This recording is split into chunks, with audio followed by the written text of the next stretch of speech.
तेव्हा मी साहेब बाबांच्या दर्शनासाठी मंत्री असो किंवा नसो लहानपणापासून येत असतो. कदाचित तुम्ही सुद्धा नव्हता तिकडे तेव्हापासून येतोय. त्यामुळे ठीक आहे. काही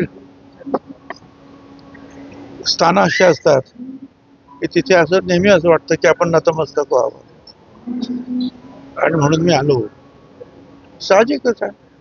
नवीन एखादी जबाबदारी जर आपल्याला मिळाली तर त्या जबाबदारीमध्ये चांगलं यश मिळावं आणि जनतेचं आपल्याला काही ना काहीतरी आपली सेवा करता यावी. त्यासाठी सुद्धा आपण या अशा स्थानांवर साईबाबांच्या चरणावर डोकं ठेवून आशीर्वाद मागत असतो. मंत्रिपदाचं स्थानही महत्वाचं असतं, तुम्ही त्याचा उल्लेख केलाय. सगळ्यात महत्वाचं स्थान जे आहे हे कार्यकर्त्याचं आहे, सामाजिक सेवकाचं आहे. बाकी मग काय खासदार आमदार मंत्री ते होतच असतात. गुरु साहेब, आता काय आहे, मंत्रिपद मिळालं आहे, पुढचं काय विजन आहे? आता तुमच्याकडून अनेक कामं झालेली आहे, मात्र आता काही पुढचं काय एक विजन अशीच कामं करणार ना. आणि अनेक कामं जे आहेत आम्ही आमच्या मनाने करत असतो. की कुठे एअरपोर्ट पाहिजे का, कुठे बोट क्लब पाहिजे की कुठे आणखी फिनिकुलर ट्रॉली पाहिजे, कुठे काय. आणि अनेक कामं जे आहेत तुम्ही किंवा इथं जनता जे आहे कार्यकर्ते सुचवत असतात की हे केलं चांगलं असेल. त्यात सुद्धा सूचनांचं आपल्याला त्याप्रमाणे काम करावं लागतं. तर सगळी ते मंत्री झालं म्हणजे त्याला सगळीच अक्कल असते असं नाही. 10 दिवसापूर्वी तो सुद्धा सामान्य माणूसच असतो. 10-15 दिवसापूर्वी तुम्ही शिर्डीत आला होता. आलो त्याला. तुम्ही म्हटलं की मी कुठं मंत्री आहे, देवानी ऐकलं तुमचं आणि आज तुम्ही मंत्री आहे. म्हणजे मंत्री नसताना सुद्धा आलो होते, तुम्हाला माहिती आहे. बरोबर, तेच तर म्हणतोय. नाशिक पालकमंत्रीचा जो मुद्दा आहे का, पालकमंत्र्यांबद्दल जे आहे मी काल पण सांगितलं, वादविवाद काही वाढवण्याचं काही कारण नाही. शेवटी पालकमंत्री वगैरे करायचं काय असतं, लोकांची सेवाच करायची आहे ना, कामच करायचे ना. ते असं सुद्धा मी करू शकतो ना.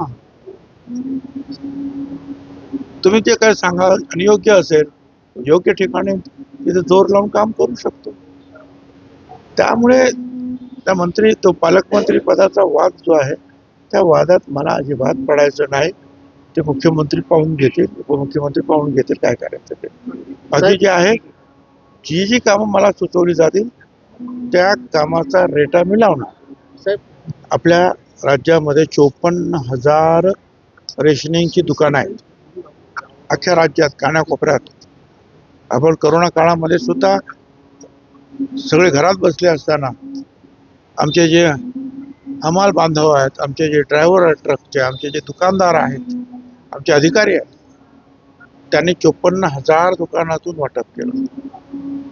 एक जरूर आहे, काही प्रमाणामध्ये कुठे काही घोटाळे करतात, पण तुम्ही आणि तिथले लोकल कार्यकर्त्यांनी काही एकाच ठिकाणी आहे का, तर त्याच्यावर आपण बंधन आहोत. हे लहान ठिकाणावरून सगळं 54,000 दुकानातून जर कुठे काही 2-4 दुकानातून काही गडबड होत असेल तर आम्हाला ते मेसेज जरी केला तरी आम्ही त्याच्यावर कारवाई करतो. सर, मंत्रिपद मिळालेले आपल्याला बळ मिळालेले, आपण कार्यकर्त्यांना बळ देणार का आता? मी कार्यकर्त्यांना बळ देणार आणि कार्यकर्ते आणि आपल्या सगळ्यांच्या माध्यमातून लोकांची सेवा करणार. साहेब, आपण म्हणतो ना, जनसेवा हीच ईश्वर सेवा. साईबाबांनी सुद्धा त्यांच्या आयुष्यामध्ये तेच केलं.